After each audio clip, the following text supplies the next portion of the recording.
What's up, everyone? It's Brian here from the Exact IT Solutions YouTube channel, and welcome to another video where we help you understand what the heck is going on out there with the cybersecurity and everything that is going on that impacts you as a business owner or as an individual.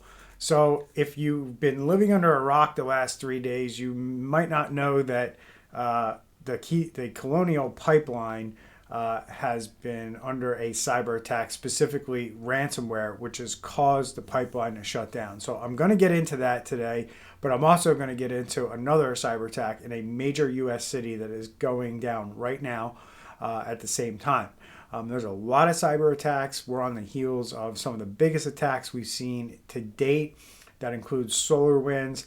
That includes a lot of companies like Acer and CNA Insurance, but also the Microsoft Exchange vulnerabilities and exploits that all those issues caused downstream with companies getting hacked and hit with ransomware, and the FBI got involved and all that good stuff. So this stuff's getting serious, folks. If you don't get that you need to start protecting yourself and your company, and nobody's going to do it for you, I don't know what else to tell you. And that's what I've been trying to caution everyone for the last year since I've been posting on this channel almost weekly, if not multiple times a week, about what is coming and what people need to start to get prepared for.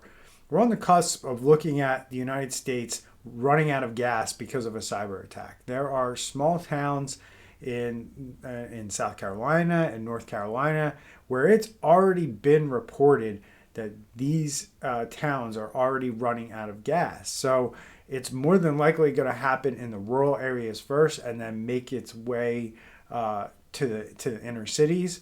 There's been reports in New Jersey, Pennsylvania, all the way down south through Texas that the areas that are served by this pipeline, the gas prices are already going up in anticipation for gas prices to start spiking. And on CNBC, we're starting to see gas prices spiking. So that's what today's video is about. I'm going to jump into this right now. Here is CNBC with an update on the pipeline from just about an hour ago. The largest U.S. fuel pipeline is now the victim of a ransomware attack, and Brian Sullivan has the latest on the Colonial Pipeline and the impact on the energy market. Good morning to you, Brian. It's been quite a weekend. Yeah, it certainly has, Andrew. Thank you very much, and good morning. I know you guys hit it right at the top of the show, and why not? This is America's energy artery. Arguably, it is the single most important pipeline in the United States. We have millions of miles of pipeline, but none carry so much fuel to such an important... I mean, look at that. It goes from Texas through Louisiana, Mississippi, Alabama, Georgia, South Carolina, North Carolina, Virginia, Maryland, through Pennsylvania, into New Jersey, almost into New York. And then you see these green lines that feed, southern Mississippi, southern Georgia, up to northern Georgia, into Tennessee, out to the east coast of North Carolina, Virginia. This is a big artery that has been shut down. And quite frankly, if you watch any of my videos, folks, this isn't going to be a few-day event. This is, hopefully they're back up next week, but it could go longer. Area. There's the path. Basically, this takes oil and gas, jet fuel, refined products from the Houston and Louisiana areas where they get crude oil, refine the products, and brings it up the East Coast. A lot of it gets taken off in Georgia. The green are the arteries, the kind of the branches, the yellow, the main pipes comes up through Virginia and New York and New Jersey. Let's put this into perspective. We're talking about 45% of the fuel product used on the East Coast comes via the Colonial Pipeline. 14 states, 7 major airports. This is a big deal. It is offline almost entirely. The company's saying late last night that certain of those branches, those green lines we showed you, may actually be coming back online, but overall, main lines are down. Guys, the question is this: we don't know why. Colonial Pipeline shut the line down itself. The hackers did not, according to Colonial, shut it down. Colonial said they shut it down proactively to, quote, contain the threat. We just don't know what the threat was. We don't know what power the hackers may have or had over the pipeline. In other words, why the threat was so serious they might have had to shut it off to prevent something catastrophic. and how much money they are demanding, whether Colonial will pay. As Becky noted going into the break, numerous calls, numerous texts, numerous emails to the company over the weekend, guys, remaining untethered, shall we say. Very quickly, I know you got questions. Here's a 10-year chart of the Colonial pipeline. It has gone down before. It's gone down in small ways. It's gone down in big ways. Thankfully, aside from short pops, guys, we have not seen huge takeout and price spikes from Colonial shutdowns. The red circles are major problems with the pipeline. That is the price of gasoline. You can see the longer-term trend of what matters. So it really comes down, Andrew, to how long it is down, not necessarily that it is down, because right now we have enough supply, at least for a couple of days, maybe a little longer. All right, Brian, I got a million questions. Total? So before we get into the million questions here, this is going to be longer than a couple days, and this is going to be a big deal. There's no way they can get an operation like this back up and running because of all the things that are involved. As I mentioned in a Forbes article that I was quoted in on Saturday, they're going to have to start over and buy new infrastructure. They cannot use the existing infrastructure. It's going to take time to get there and get that equipment in. And maybe they had some already, on the shelf that they were ready to deploy out, or hopefully they have an environment where it's not going to require as much hardware. That could be a saving grace for them. But if they do have to buy new hardware, which they probably will have to buy some hardware to some extent, or it could be a lot of hardware, there's a chip shortage right now. And equipment's not easy to come by. Sometimes you're buying equipment and it takes days, weeks, months for things to come in due to the Intel chip shortage and other chip shortages and other technology component shortages that are out there due to a lot of things, but mainly from the pandemic. So let's finish out what's going on here. To Colonial, we've talked about cyber insurance for years. Does cyber insurance cover this kind of catastrophe? I'm sure there are other business leaders that are watching this morning thinking to themselves, this could happen to me, what do I do?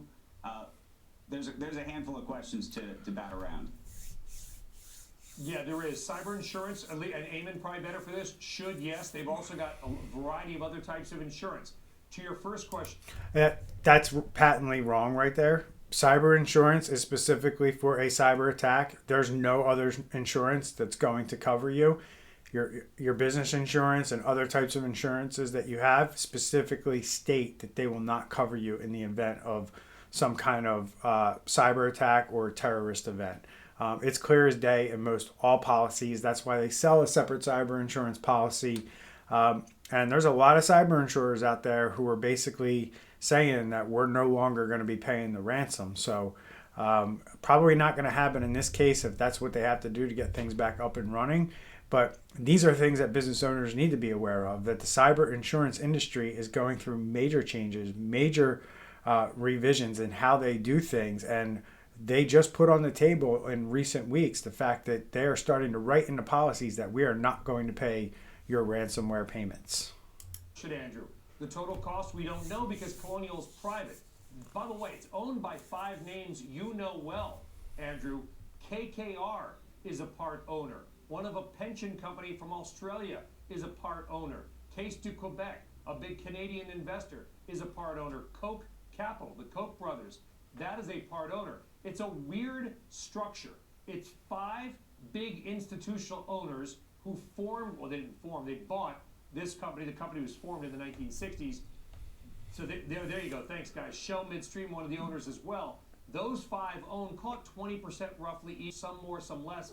They're based in Alpharetta, Georgia. So it's kind of an operating subsidiary, Andrew, of those 5 companies. Either way, tight-lipped, closed, don't know the total cost yet.